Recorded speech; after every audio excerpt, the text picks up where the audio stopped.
Hey, it's Blay. It is the 10th of December, and we finally got our first snowfall of 2017. So I've been going through the R32 and trying to make it as winter-proof as possible with um, anti-rust protectants and rust inhibitors and all sorts of stuff, making sure I have all the engine plastics and everything. So I was going to show you what I've done on the R32 and give a little bit of advice from a couple different sources of good anti-rust prevention and um, yeah, so I'll show you what I've done so far.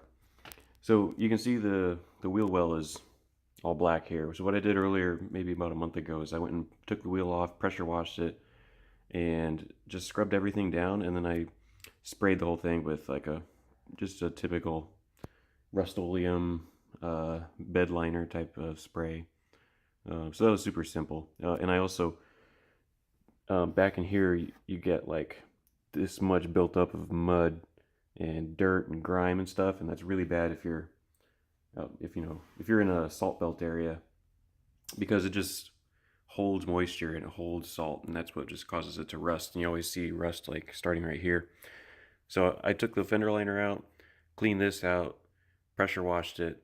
I even unbolted the fender and pulled it out, and there was a tiny couple spots of rust just underneath the fender there. So took care of all that, and yeah, sprayed, actually put a new fender liner in. This one, I have an aftermarket oil cooler, power steering oil cooler. I don't know if you can see it from.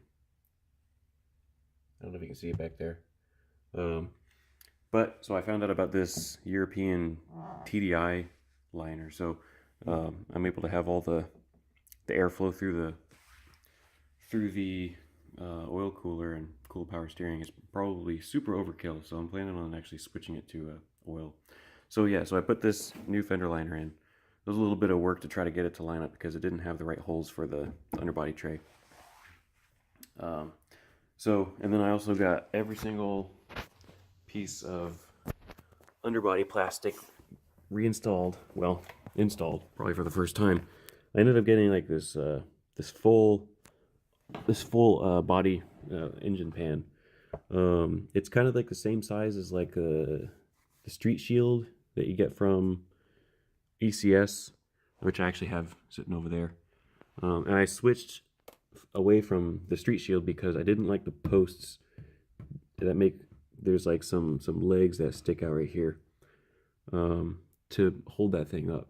So since I'm at stock height, I didn't really need it anymore. So I've got this thing. This is like a $30 thing I got from Rock Auto, I think.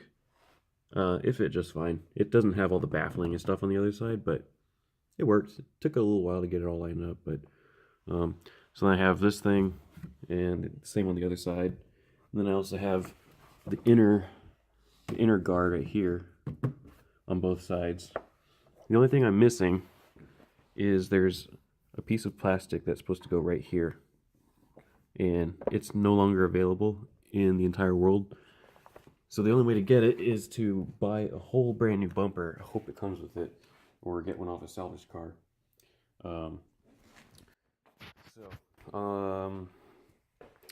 that was a lot of it was a lot of fiddling to get all three of those, because you have three layers. You have this piece of plastic. You have this piece of plastic. You have this piece of plastic, and you have the bottom piece of plastic, all trying to run one screw through and line up with a speed nut on the backside. That was really annoying.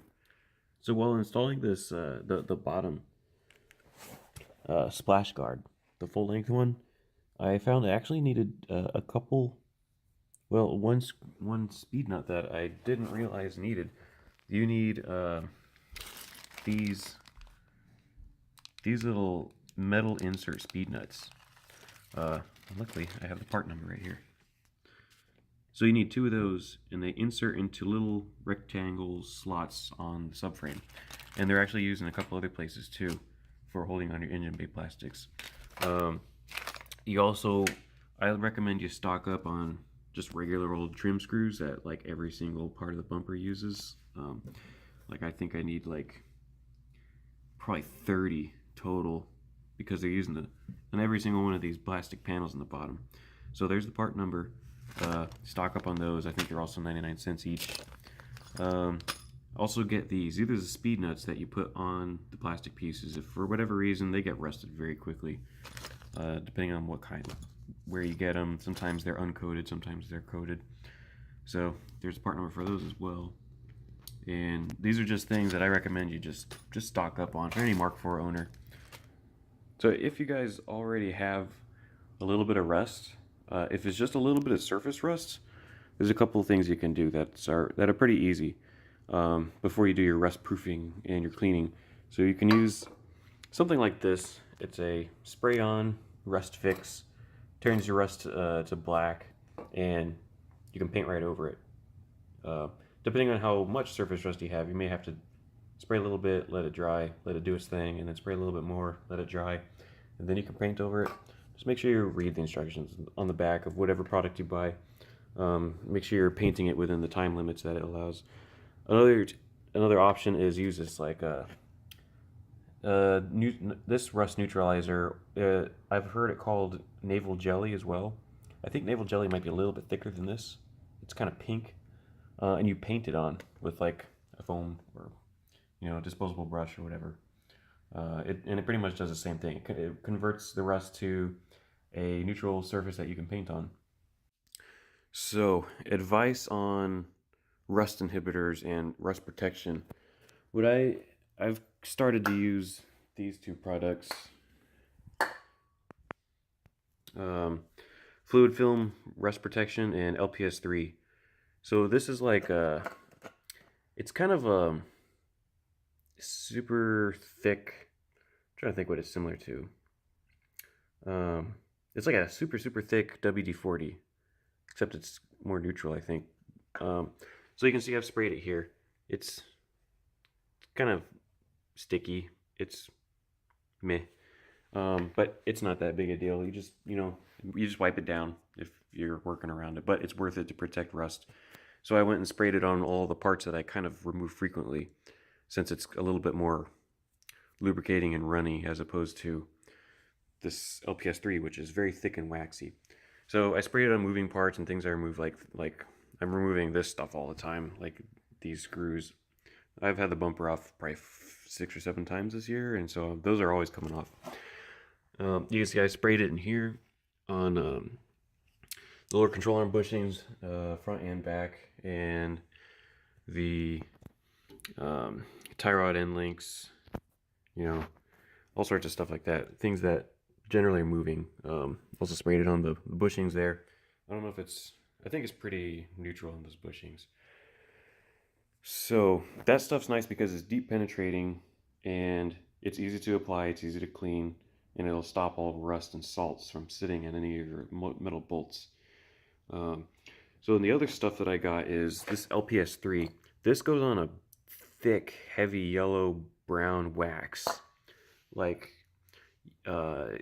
and then when it dries, it's a very thick wax. You can still work around it. You can still, wipe it off. It's just grosser and thicker and nastier. So I like to spray that on exposed metal that I might not be able to, put paint over. Maybe it's like subframe bolts or, other passages and exposed areas underneath the body.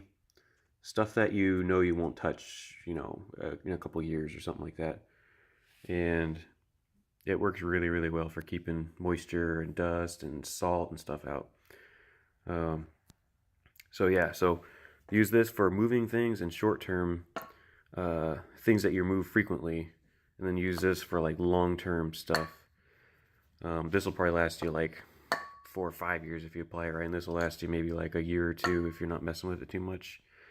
I just like to go through and reapply every year for at least this. So there's also some thick wax like rust inhibitor spray that's similar to the LPS3 that I've read about, called BoShield T9. So it's actually developed by Boeing for use on aircraft for rust prevention and moisture prevention as well. And then the last thing I recommend is, let me grab this, Salt Away. So this stuff I've been doing some research online about how to remove salt from your car. And in Boston, they use magnesium chloride and I'm trying to remember the other salt. But from my research, I've seen some places say, "Oh, you should do a high pH wash and then follow with a low pH wash, and you should use an alkaline detergent and of various acidities." And it's so I eventually came across this place, this company, and they had a really good point. Their research was salt of any kind is pretty much pH neutral. So doing high pH, alkaline, low pH washes to remove salt isn't actually gonna it's not gonna react with the salt because the salt's neutral. So it's not gonna remove it easily.